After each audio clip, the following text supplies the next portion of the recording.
फिलहाल आगे बढ़ते हुए आपको बताएं कि चीन के साथ बढ़ते तनाव के बीच केंद्र सरकार ने एक महत्वपूर्ण फैसला लिया। चीन पर डिजिटल स्ट्राइक हुई है। सरकार ने सुरक्षा और निजता का हवाला देते हुए लोकप्रिय चीनी ऐप टिकटॉक, शेयरइट और वीचैट समेत कुल 59 चीनी ऐप्स ऐसे हैं जिस पर पाबंदी लगा दी गई है। पाबंदी का सामना करने वाले कई और चीनी ऐप्स हैं जिनमें UC browser, UC news, MI community जैसे चर्चित ऐप भी शामिल हैं। तो चीन पर यह डिजिटल स्ट्राइक जो दुखती नब्ज है उस पर भारत का ये कड़ा प्रहार और कई सारे ऐप्स इसमें शामिल हैं और ये आईटी एक्ट 2000 के तहत ये कार्रवाई की गई है। इंसान की प्राइवेसी को लेकर, भारतीय नागरिकों की प्राइवेसी को लेकर ये एक महत्वपूर्ण कदम, क्योंकि इससे पहले भी कई तरह के सवाल उठते रहे चीनी ऐप्स को लेकर कि वो निजता का हनन करते हैं और ऐसे में भारत सरकार के द्वारा ये महत्वपूर्ण फैसला, और ये इसलिए भी बहुत ज़्यादा खास हो जाता है जहां पर हम देख रहे हैं एक और एलएसी पर किस तरीके से तनाव जो गहराता जा रहा है, किस तरीके से चीन की चालबाजियां देखने को मिल रही हैं, तो वही चीन पर ये हिंदुस्तान का कड़ा प्रहार। तमाम 59 ऐसे ऐप्स जिस पर पाबंदी लगा दी गई है, ये जो ऐप्स हैं उसको अब कोई भी इंडियन यूजर डाउनलोड नहीं कर पाएगा। तमाम जिस ऐप का हम जिक्र कर रहे हैं, चाहे वो टिकटॉक हो, चाहे वो शेयरइट हो, क्वाई हो, यूसी ब्राउजर हो, बाइडू मैप हो, शीन हो, क्लैश ऑफ किंग्स हो, इसके अलावा कई सारे ऐसे ऐप्स, एक लंबी फहरिस्त है, कुल 59 ऐसे ऐप्स जिन पर रोक लगा दी गई है। ये अपने आप में बहुत ज़्यादा महत्वपूर्ण हो जाता है क्योंकि चीन की इकोनॉमी पर इसका असर साफ तौर पर, और ये कड़ा प्रहार है, संदेश देने की कोशिश कि भारत हर तरह से सक्षम है और मुंहतोड़ जवाब भारत चीन को लगातार देता हुआ, और इसी क्रम में यह डिजिटल स्ट्राइक की गई है चीन के उन 59 ऐप्स पर। 59 चाइनीज ऐप पर पाबंदी लगी, ये आपको बताएं। कल ये महत्वपूर्ण फैसला लेते हुए इस बात का ऐलान किया गया। डिजिटल स्ट्राइक ये चीन के तमाम ऐप्स पर सुरक्षा और निजता का सरकार ने हवाला दिया, और ये अपने आप में इसलिए बहुत ज़्यादा महत्वपूर्ण हो जाता है क्योंकि इस वक्त जो स्थिति लाइन ऑफ एक्चुअल कंट्रोल पे बनी हुई है वो तनावपूर्ण, और चीन की ओर से हिमाकत भी देखने को मिली, जिसके बाद भारत हर एक तरह से कदम उठाता हुआ, और इसी क्रम में ये महत्वपूर्ण फैसला। और फिलहाल एक और बड़ी खबर मिल रही है, जरा ये भी आपको बता देते हैं। गूगल एप्पल प्ले स्टोर से हटाया गया टिकटॉक। ये बड़ी खबर सरकार ने बैन की थी 59 चाइनीज ऐप, सुरक्षा मानकों को लेकर बैन की गई थी ऐप, और अब ये महत्वपूर्ण फैसला। हालांकि अगर टिकटॉक की बात कर ली जाए तो बहुत ज्यादा ये लोकप्रिय है, लेकिन अब ये फैसला लिया गया जिसके बाद गूगल एप्पल प्ले स्टोर से इस ऐप को हटा दिया गया है, यानी कि आप उसे डाउनलोड नहीं कर पाएंगे, और अगर आपके फोन में भी है तो आपको उसे डिलीट करना होगा, वरना आने वाले दिनों में और भी ज़्यादा खतरनाक हो सकता है, क्योंकि चीन के जैसे मंसूबे बने रहते हैं, वो कुछ भी इन तमाम चीज़ों को लेकर कर सकता है। तो ये भी अपने आप में बहुत ज़्यादा महत्वपूर्ण।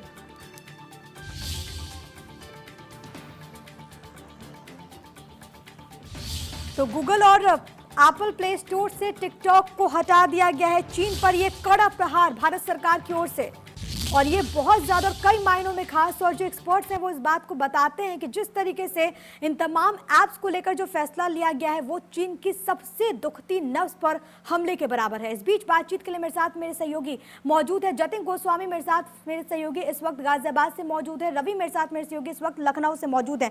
जतिन, मैं आपके पास आऊँ, लेकिन उससे पहले रवि मैं आपके पास आना चाहूँगी, क्योंकि जिस तरीके से इस वक्त स्थिति बनी हुई है पूरे देश की, अगर बात कर ली जाए, जिस तरीके से 15 जून को जिस तरीके से चीन ने हिमाकत की, उसके बाद देश में एक उबाल देखने को मिला, और लगातार ये मांग उठ रही थी कि आप चीनी प्रोडक्ट्स को बैन कीजिए, बाइकआउट की मांग उठ रही थी।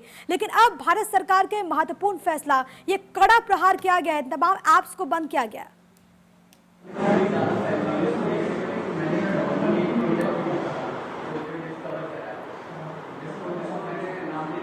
रवि, देश को नुकसान पहुंचाने की कोशिश कर रहा है। और लगातार अगर बात करें तो LAC पे जो कुछ हुआ कि भारत के करीब 20 जो लोग हैं वो शहीद हुए, उसके बाद अब लगातार जिस तरीके से नाराजगी है चीन को लेकर वो साफ तौर पे देखने को मिली है। पूरे देश भर में गुस्सा है इसको लेकर और लगातार चाइनीज सामानों का लगातार बहिष्कार हो रहा है। और पूरे देश भर में जो लोग हैं वो साफ तौर पे चाइनीज जो उत्पाद हैं उनका पूरी तरीके से बहिष्कार करते हुए नजर आ रहे हैं। तमाम सारे ऐसे लोग व्यापारी थे जिन्होंने चाइनीज मोबाइल तोड़ा, उसके अलावा जो LED टीवी है वो तोड़ी, तमाम सारे जो उपकरण हैं उनको भी तोड़कर जलाया गया। साफ तौर पे कह सकते हैं कि जब देश की बात आती है तो जो देश के जो लोग हैं वो इकट्ठे हो जाते हैं और साफ तौर पे वो नाराजगी देखने को मिली। लेकिन अगर अभी की अगर बात करें तो जिस तरीके से 59 चाइनीज एप्लीकेशन को बैन करने के लिए जो फैसला लिया गया, साफ तौर पे कहीं ना कहीं बड़ा फैसला है। और लेकिन ये जरूर है कि लगातार जो बच्चे हैं वो कोई कोरोना काल में घरों में है और लगातार फोन के जरिए है वो अपना जो दिन है वो काटते थे। तमाम सारी एप्लीकेशनें थी जिनको उन्होंने डाउनलोड किया हुआ था। सबसे बड़ी उसमें एप्लीकेशन टिकटॉक है। लगातार जो युवा पीढ़ी है वो लगातार उससे जुड़ी हुई है और लगातार जो भी अपनी जो वीडियो बनाकर उसमें शेयर करते थे और आपस में उसको आगे बढ़ाते थे। लेकिन जिस तरीके से इनको बैन किया गया है वो पूरी तरीके से जो लगातार इसको लेकर जो काम किया जा रहा है कहीं ना कहीं लोगों में जरूर है, क्योंकि अब देश की बात है तो सब लोग एक साथ हैं। हमारे साथ कुछ बच्चे मौजूद हैं, उनसे बात करेंगे क्योंकि ये युवा पीढ़ी में जा रहे हैं और साफ तौर पर किस तरीके से इस्तेमाल करते थे और अभी क्या कहना है ये बताइए। 59 एप्लीकेशन है जो चाइनीज थी उनको बैन कर दिया गया है, टिकटॉक को आप यूज नहीं कर सकेंगे, क्या लगता है कि कितना फर्क पड़ेगा इससे? क्या कहना चाहेंगे आप चाइनीज एप्लीकेशन वगैरह यूज करती थी, गेम्स है, तमाम सारी वो चीजें हैं वो अब आपको यूज नहीं करनी है, क्या लगता है कि देश से बढ़कर भी कुछ होता है? नहीं होता है। अब आप लोग एप्लीकेशन यूज करेंगे ऐसी? नहीं आप करेंगे नहीं करेंगे, क्या कहना चाहेंगे? आपको क्या लगता है जैसे टिकटॉक को लगातार लोग यूज़ करते थे, अब टिकटॉक को नहीं यूज़ करना, उसके बाद दूसरी एप्लीकेशन से हिट है और दूसरी एप्लीकेशन वो भी यूज़ नहीं करनी, तमाम सारी ऐसी वेबसाइट हैं एप्लीकेशंस हैं जो चाइनीज़ प्रोडक्ट बेचती थी उनको भी बैन कर दिया गया है, क्या फ़र्क पड़ेगा इससे? फ़र्क तो ऐसा कुछ नहीं पड़ेगा, वैसे फ़िलहाल तो ठीक ही हुआ है देश के लिए। आप टिकटॉक यूज़ करते थे? जी नहीं करते थे पहले, लेकिन एक बार डाउनलोड किए तो उसका तुरंत डिलीट कर दिए थे। चलिए ठीक है रवि, यानी कि आने वाले दिनों में इसका जो असर है वो देखने को मिलेगा। हालांकि जैसा कि आप जिक्र करते हैं कि टिकटॉक कितनी लोकप्रियता है इसकी, इस वजह से भी ऐसी तस्वीरें देखने को मिल रही है। फिलहाल एक बड़ी खबर मिल रही है, इससे अपने दर्शकों को रूबरू करवा देते हैं। ये बड़ी खबर, सरकार की कार्रवाई से चाइनीज कंपनीज में भी हड़कंप मचा हुआ है। डिजिटल स्ट्राइक से मचा हड़कंप, बैन के बाद टिकटॉक की सफाई सामने आई है, जिसमें आपको बताएं कि कहा गया कि नहीं शेयर की यूजर की जानकारी। तो ये टिकटॉक के द्वारा ये सफाई दी गई है, चीन को भी नहीं दी जानकारी। ये टिकटॉक में ने अपनी सफाई में कहा है सरकार के आदेश का पालन किया जा रहा है। ये बड़ी बात टिकटॉक के द्वारा कही गई, लेकिन ये खलबली जरूर मची हुई है क्योंकि ये शायद उम्मीद नहीं होगी इन तमाम कंपनीज को कि इस तरीके से प्रहार हो सकता है उन पर। लेकिन भारत सरकार की ओर से ये एक महत्वपूर्ण कदम, ये तमाम वैसे ऐप्स हैं जिसका हमने देखा है कि किस तरीके से प्रभुत्व इंडियन मार्केट में है, किस तरीके से, चाहे वो अगर टिकटॉक हो चाहे वो शेयरिट हो, किस तरीके से आम जनता के फोनों में तमाम जो ऐप्स हैं वो शामिल हो चुके हैं और ऐसे में ये बड़ी कार्रवाई की गई है। तो आपको बताएं टिकटॉक की ओर से सफाई दी गई क्योंकि जिस तरीके से इसमें बैन लगाया गया है, जिस तरीके से ये कड़ी कार्रवाई की गई है, जिस तरीके से तमाम ऐप्स को बैन किया गया है, दरअसल सुरक्षा मानकों को ध्यान में रखते हुए ये महत्वपूर्ण कदम उठाया गया है। इस बीच मेरे साथ मेरे सहयोगी रवि भी लगातार बने हुए हैं, जतिन गोस्वामी भी मेरे साथ हैं, मोनिक मेहरा मेरे साथ साइबर एक्सपर्ट इस वक्त मौजूद है। मोनिक, बहुत बहुत स्वागत है आपका इंडिया न्यूज यूके पे। नमस्कार जी मोनिक, मैं सबसे पहले आप ही के पास आना चाहूंगी क्योंकि जिस तरीके से इस वक्त स्थिति बनी हुई है, चाहे हम अगर LAC पे बात करें, जिस तरीके से लगातार वहां पर चीन की ओर से तमाम चीजें की जा रही हैं, जिस तरीके से तमाम हिमाकतें हुई, जिस तरीके से चीन अपनी बात पे नहीं रह रहा है, इसके बाद भारत की ओर से ये कड़ा हमला बोला गया है। जो दुखती नब्ज चीन की रही है उस पर हमला किया गया है। बतौर साइबर एक्सपर्ट आप इन तमाम चीजों को किस तरीके से देख रहे हैं? देखिए, जो एप्स बैन करी गई हैं, जो 59 एप्स, ये एक डेटा कलेक्ट करता था आपका इंडियन यूजर्स का, तो अचानक से ये इसका बैन करना एक आप कह सकते हैं अचानक सरप्राइज है ये चाइना गवर्नमेंट के लिए कि ये एक तरह की शुरुआत है कि आपकी एप्स अगर उन्होंने चाइनीज एप्स अगर ब्लॉक कर दी गई हैं तो आने वाले वक्त में क्या क्या बंदिशें लगाई जा सकती हैं, क्या क्या बैन किया जा सकता है, क्या क्या कड़े कदम उठाए जा सकते हैं। ये एक तरह का पहला कदम है जो साइबर वर्ल्ड में उठाया गया है, डिजिटल वर्ल्ड में उठाया गया है कि आने वाले समय में क्या क्या कदम उठाए जाते हैं। अगर हमारी Indian government security, cyber security के साथ कहीं भी सेंधमारी करी गई, कहीं भी हम टेक्नोलॉजी में कॉम्प्रोमाइज नहीं करेंगे, आपका कोई भी साइबर क्राइम होने नहीं देंगे, तो इस तरीके की चीजें देखते हुए ये ऐप्स को बैन किया गया है कि कहीं ना कहीं किसी भी यूजर डेटा में सेंधमारी नहीं करी जाए, कोई भी डेटा लीक नहीं हो और किसी भी तरीके की साइबर वारदात को अंजाम ना दे सके। ये कड़ा कदम उठाना बहुत जरूरी था। जी चलिए ठीक है। मोनिक, मैं आपके पास लौटूंगी, लेकिन फिलहाल मेरे साथ मेरे तमाम सहयोगी बने हुए हैं। मैं गाजियाबाद का रुख करना चाहूंगी। जतिन गोस्वामी मेरे साथ, मेरे सहयोगी लगातार बने हुए हैं। जतिन, क्योंकि जिस तरीके से कल देर शाम ये फैसला आया, उसके बाद तमाम तरह के रिएक्शंस आ रहे हैं। अगर वहां की बात कर ली जाए, क्योंकि कई सारे ये ऐप्स ऐसे भी हैं जो कि बहुत ज्यादा लोकप्रिय हो चुके हैं, खासतौर पर अगर टिकटॉक की बात कर ली जाए, तो वहां पर किस तरीके से रिएक्शंस आम जनता के बीच से, किस तरीके से रिएक्शंस युवा पीढ़ी के बीच से आ रही है?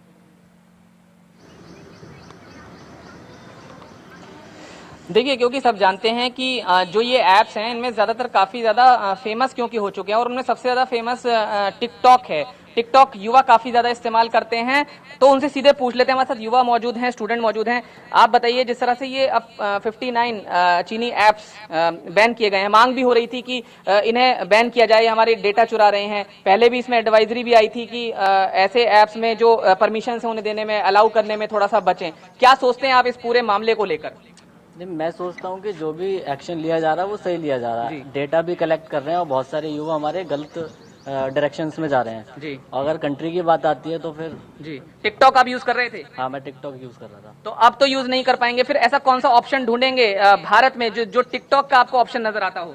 टिकटॉक के अलावा बहुत सारी एप्लीकेशंस हैं जो यूज़ कर सकते हैं, अच्छी एप्लीकेशंस हैं, और ज़रूरी नहीं है कि हमें एंटरटेनमेंट के लिए मोबाइल जैसी कुछ एप्लीकेशन जैसे टिकटॉक है वही खोजनी पड़े। जी, तो आप बताइए, आप क्या सोचते हैं इस विषय में? बहुत अच्छा करा गवर्नमेंट ने कि टिकटॉक बैन कर दिया। जी।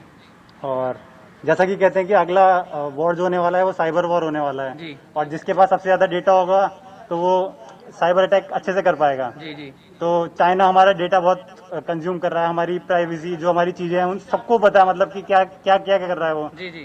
तो मेरे हिसाब से तो बहुत अच्छा डिसीजन है गवर्नमेंट का कि गवर्नमेंट ने ये करा बैन करके, और हमारा डेटा मतलब सिक्योर है और हम इंडियन ऐपों को क्यों नहीं यूज करते हैं। जी जी। तो आप सुन सकते हैं, ये स्मार्ट युवा हैं जो बता रहे हैं कि उन्हें पता है कि कैसे डेटा चोरी होता है। क्या सोचते हैं आप? गवर्नमेंट ने अच्छा करा है जो हमारे इंडिया में से टिकटॉक बैन करा जी। है, और अभी कुछ ही टाइम की बात है, एक सिया कक्कड़ नाम की लड़की ने सुसाइड भी करा है जी। वो भी टिकटॉक स्टार थी और उसकी 1 मिलियन से ऊपर उसकी फैन फॉलोइंग भी थी जी। पता नहीं अब उस क्या बात रही होगी जो उन्होंने सुसाइड करा है। तो आप साइड इफेक्ट सुन सकते हैं स्टूडेंट से, वो बता रहे हैं कि इसके कितने साइड इफेक्ट्स हैं। जो आप सुन सकते हैं कि आत्महत्या जैसे कदम भी लोगों ने उठाए हैं। वो स्टूडेंट भी इस बात को जानते हैं, और जो परमिशन है वो जागरूक है, वो समझती है कि जो भी फैसला लिया गया है वो उनके हित के लिए है। इस बीच में मोनिक जी आपके पास आना चाहूंगी। मैं बहुत आसान शब्दों में आप जरा हमारे दर्शकों को ये बताइए, क्योंकि अभी भी कई तरह के सवाल लोगों के जहन में है, लेकिन किस तरीके से ये जो तमाम ऐप्स हैं वो आपकी जानकारी के बिना ही आपके तमाम जो डेटा हैं वो चुरा लेते हैं, किस तरीके से सिस्टम काम करता है? मैं चाहूंगी कि आप जरा बहुत आसान शब्दों में, सरल शब्दों में हमारे दर्शकों को बता दीजिए। देखिए, आसान शब्दों में अगर कहा जाए तो आप कोई भी ऐप इंस्टॉल करते हैं, चाहे वो चाइनीज ऐप है या किसी भी कंट्री का डेवलपमेंट ऐप है, जब आप ऐप इंस्टॉल कर रहे होते हैं तो आपसे कई तरीके की परमिशन लेता है कि वो आपकी लोकेशन भी एक्सेस करना चाहता है, आपके कॉन्टैक्ट्स भी, आपके फोटोग्राफ्स भी, आपकी तमाम जानकारियां जो मोबाइल के अंदर होती हैं जो एक्सेस करी जा सकती है, उसकी वो परमिशन भी लेता है। उसको जब रूट एक्सेस एक पर्टिकुलर मशीन का मिल जाता है, एक मोबाइल का मिल जाता है, तो उसके बाद जानकारी निकालना बहुत आसान हो जाता है, क्योंकि उसको परमिशन ऑपरेटिंग सिस्टम जो एंड्रॉइड है या और भी ऑपरेटिंग सिस्टम हम यूज कर रहे हैं, जब वो परमिशन दे देते हैं उसको जड़ तक, जिसको हम रूट बोलते हैं, किसी भी ऑपरेटिंग सिस्टम, किसी भी सॉफ्टवेयर के रूट तक जाने का या परमिशन देने का, एक एक्सेस देने का, तो जब एक बार एक्सेस, चाहे वो फोन बुक के थ्रू, मोबाइल कैमरा के थ्रू, गैलरी के थ्रू, बिना एक्सेस दिए आपकी एप्लीकेशन चलेंगी भी नहीं। ठीक है, तो एक्सेस देना आपको जरूरी हो जाता है, कैमरे का, आपका गैलरी का, फोटोग्राफ्स का और बाकी तमाम चीजों का। ठीक है, जब आप एक्सेस दे देते हैं तो आपका मोबाइल का एक्सेस मिल जाता है, तो कई सॉफ्टवेयर के थ्रू आपकी सारी गतिविधियों को ट्रैक किया जा सकता है, इंफॉर्मेशन निकाली जा सकती है, पूरा एक प्रोफाइल डेटा बनाया जा सकता है। और ये 1 या 2 या 5 या 10 या 100-200 लोगों का डेटा से कुछ नहीं होता। जब हजारों लाखों की तादाद में एक देश का डेटा आ जाता है तो उसको एक प्रोफाइल डेटा अलग अलग जगह का बनाया जा सकता है एंड उस पर स्ट्रेटेजीज बनाई जा सकती है, कैसे साइबर हमला किया जाए, किस तरह की एक्टिविटीज है, कहां पर जनसंख्या ज्यादा है आपके यूजर्स की, किस एरिया में ये पर्टिकुलर ऐप ज्यादा लोग यूज कर रहे हैं। ऐसे तमाम जानकारियां हैं जो कहीं ना कहीं आपको नुकसान पहुंचा सकती है, चाहे वो फाइनेंशियल। यानी मोनिक 24 घंटे, यानी कि 24 घंटे आप पर कोई नजर रख रहा है। आप अपने घर पर हो, बेडरूम में हो, आप ऑफिस में हो, 24 घंटे से ऐप के थ्रू आप पर कोई नजर रख रहा है। बिल्कुल, आपको आप पर नजर रख रहा है, आपकी इंफॉर्मेशन पर नजर रख रहा है, आपकी प्राइवेसी जो है उस पर नजर रख रहा है, ब्रीच ऑफ प्राइवेसी है। तो ये काफी चीजें हैं जो ब्रीच ऑफ प्राइवेसी हो जाती है अगर जब तक ये स्टैंडर्ड ठीक नहीं होंगे और Indian government, Indian cyber security के अकॉर्डिंग कॉम्प्लायंस नहीं होगा इन सब ऐप का, तब तक ये बैन नहीं खोलना चाहिए। कॉम्प्लायंस होना कि क्या क्या जानकारी आप दे सकते हैं, क्या क्या जानकारी आप ले रहे हैं, इन सब का पूरा डिटेल और क्या क्या जानकारी। ठीक है मोनिक, मैं और टेक्निकल एक्सपेक्ट आपसे समझूंगी, लेकिन फिलहाल मेरे साथ क्योंकि मेरे तमाम सहयोगी मौजूद है, मैं जल्दी से सुशील का रुख करना चाहूंगी। इस वक्त मेरे साथ मेरे सहयोगी गोरखपुर से मौजूद है। सुशील, अगर वहां की बात कर ली जाए तो वहां पर किस तरीके के रिएक्शंस निकलकर सामने आ रहे हैं, किस तरीके की प्रतिक्रियाएं?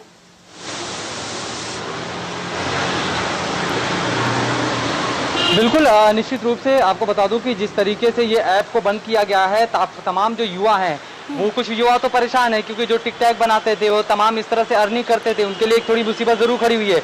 लेकिन तमाम ऐसे युवा भी हैं जो बहुत खुश हैं इस ऐप को बंद होने के बाद और सरकार का धन्यवाद दे रहे हैं। हमारे तक युवा मौजूद है, इससे ही बात करते हैं। ये बताओ आपकी ये जो तमाम ऐप चाइनीज बंद किए गए हैं, इससे कितना फर्क पड़ेगा या क्या लग रहा है, सरकार की पहल कैसी है? जी, ये तो निश्चित तौर पर अच्छा कदम है। 59 ऐप बैन करने का सरकार का ये फैसला अच्छा है, पर सवाल एक सरकार से ये भी है कि 59 ऐप आपको बैन करने की जरूरत तब महसूस हुई जब आपके 20 सैनिक मार दिए गए। आपके 20 सैनिक मारे जाने के बाद अगर आपको इस तरीके से एकाएक समझ में आता है कि नहीं हमारे डेटा के मतलब जो भी यूजर्स हैं उनके डेटा खतरे में है, मतलब 20 सैनिकों के मारे के जाने के बाद आपको ये चीज़ एहसास होती है। और दूसरी तो ये है कि अगर इस तरीके से ऐप बैन हो रहे हैं तो आप कैसे इंडियंस जो भी सॉफ्टवेयर बनाने वाले या जो भी इस तरीके की चीज़ें बनाने वाली कंपनियां उनको अब क्यों नहीं प्रमोट कर रहे हैं? अब तक वो कहाँ थी? तो इसका मतलब एक तरीके से अच्छा भी कदम है, लेकिन इससे एक ये भी सवाल किया जाना चाहिए कि भाई आपको ये जरूरत ऐसे कैसे 5 दिन में समझ। तो ये जो चाइनीज ऐप जो बंद हुए हैं उससे आज जैसे युवा हो, आप टिकटॉक यूज करते हो? जी, मैं यूजी ब्राउजर यूज करते हो? बिल्कुल। तो इन सबों के अब एक बैग बंद होने से क्या परेशानी होगी या ठीक है, क्या चीज? नहीं, देखिए ये तो है कि उसके ऑप्शन बहुत सारे आज भी मौजूद है, जैसे कि यूपी ऑप्शन है। ठीक है सुशील, यानी कि तमाम तरह की प्रतिक्रियाएं जो हैं वो निकलकर सामने आ रही। कुछ टेक्निकल इश्यूज है शायद, इसलिए बातें बहुत क्लियर नहीं आ पा रही है। सुशील, मैं जल्दी से मोनिक जी आपके पास आना चाहूंगी क्योंकि देखिए तमाम जो लोग हैं वो इस बात से भी इत्तेफाक रखते हैं कि जो फैसला है वो लेट लिया गया। बतौर साइबर एक्सपर्ट क्या आप मानते हैं, क्योंकि अभी तक जो तमाम जो कंपनीज है क्योंकि इतने वक्त से काम कर रही हैं और अगर इंडियन मार्केट की अगर बात कर ली जाए तो इनका प्रभुत्व ऐसा है, अगर टिकटॉक की बात कर ली जाए तो लोकप्रियता बहुत ज्यादा है, जो डेटा चुराना होगा ये इस डेट से पहले भी इन तमाम कंपनीज ने चुरा लिया होगा। तो क्या आप एक साइबर एक्सपर्ट के तौर पर इस बात से इत्तेफाक रखते हैं कि फैसला कुछ लेट लिया गया?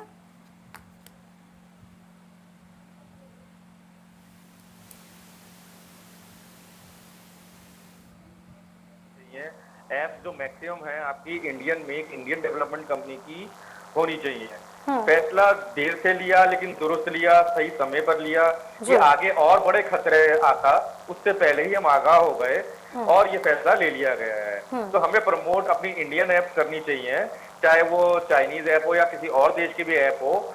वो प्रायोरिटी हमें अपनी इंडियन ऐप को देनी चाहिए, लोकल की प्रायोरिटी देनी चाहिए।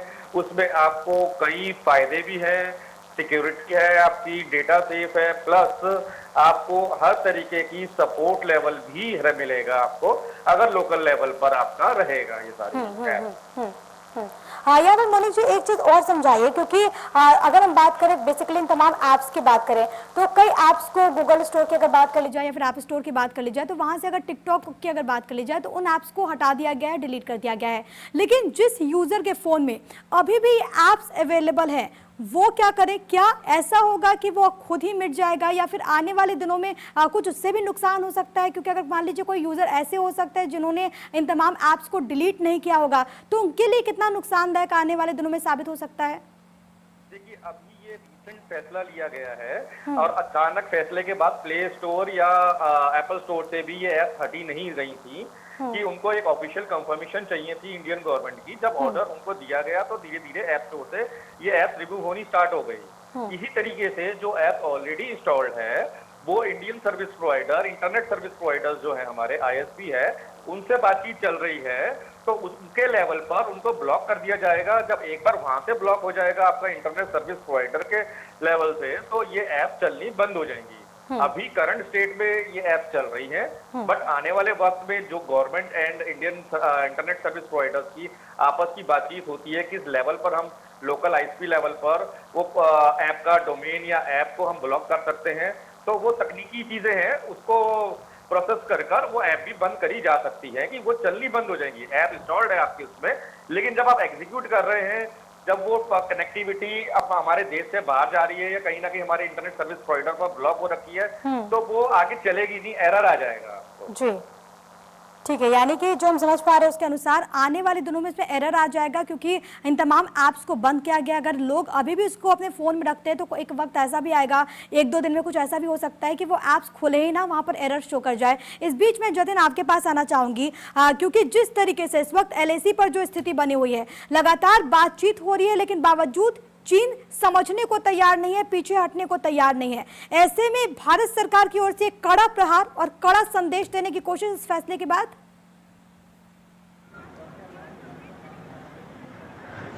जी बिल्कुल, देखिए पहले से ही मांग भी उठ रही थी और पहले से ही, क्योंकि अभी हम बात कर रहे थे, एडवाइजरी भी जारी की गई थी कि जो कुछ ऐप्स हैं जिसमें मुख्य रूप से ज्यादातर चाइनीज ऐप्स हैं वो खतरनाक है, तो कड़ा रुख निश्चित तौर पर अपनाना चाहिए था। लोग भी यही मांग लगातार कर रहे थे कि जो चाइनीज सामान है, चाइनीज ऐप्स हैं, उनको चाइनीज सामान को ना खरीदा जाए और चाइनीज जो ऐप्स हैं उनको डिलीट कर दिया जाए। पहले से ही लोग लगातार इन ऐप्स को डिलीट भी कर रहे थे, तो निश्चित तौर पर लोगों की बात को समझते हुए सरकार ने ये फैसला लिया है, निश्चित तौर पर ये भी कहा जा सकता है। हालांकि स्टूडेंट्स क्या सोच रहे हैं फिर एक बार पूछ लेते हैं। सरकार का ये फैसला आपको कितना सही लग रहा है? ये काफी अच्छा फैसला है और अब टिकटॉक वगैरह बैन होने की वजह से स्टूडेंट अपनी पढ़ाई पे और जो भी अपना काम कर रहे थे उस पर ध्यान देंगे। देखिए ये बहुत अहम बात भी है कि जो ये चाइनीज ऐप्स हैं इनमें ज्यादातर देखा गया है कि इनकी तरफ आकर्षण भी बहुत ज्यादा था युवा वर्ग का, लेकिन अभी जिस तरह से चीन ने गंदी हरकत की उसके बाद से लगातार मांग उठ रही थी कि इन ऐप्स का बहिष्कार किया जाए, इन ऐप्स को अनइंस्टॉल कर दिया जाए, तो बहुत सारे लोग अनइंस्टॉल कर रहे थे और अब खुशी भी जाहिर कर रहे हैं कि ये भारत सरकार का एक अच्छा और कड़ा फैसला है। जी चलो, तो ये एक अच्छी बात है कि तमाम जो लोग हैं और हर वर्ग के लोग जो हैं वो इस फैसले का स्वागत करते हैं। फिलहाल के लिए बहुत बहुत शुक्रिया जतिन आपका, सुशील आपका और बहुत बहुत शुक्रिया मोनिक मेहरा आपका, इंडिया न्यूज़ यूपी उत्तराखंड के तमाम दर्शकों को तमाम टेक्निकल एस्पेक्ट्स जो हैं वो बताने के लिए, खास बातचीत के लिए। तो ये कड़ा संदेश देने की कोशिश की अगर चीन बाज नहीं आया तो हिंदुस्तान सक्षम है कि उसे उसी की भाषा में जवाब दिया जाए। और जो दुखती नब्ज, क्योंकि चीन की जो इकोनॉमी रही है वो उसकी दुखती नब्ज है, जो डिजिटल प्लेटफॉर्म है वो उसकी दुखती नब्ज है, इसी पर कड़ा प्रहार हिंदुस्तान की ओर से। एक बहुत छोटे से ब्रेक का यहाँ पे वक्त हो गया है, आप बने रहे हमारे साथ।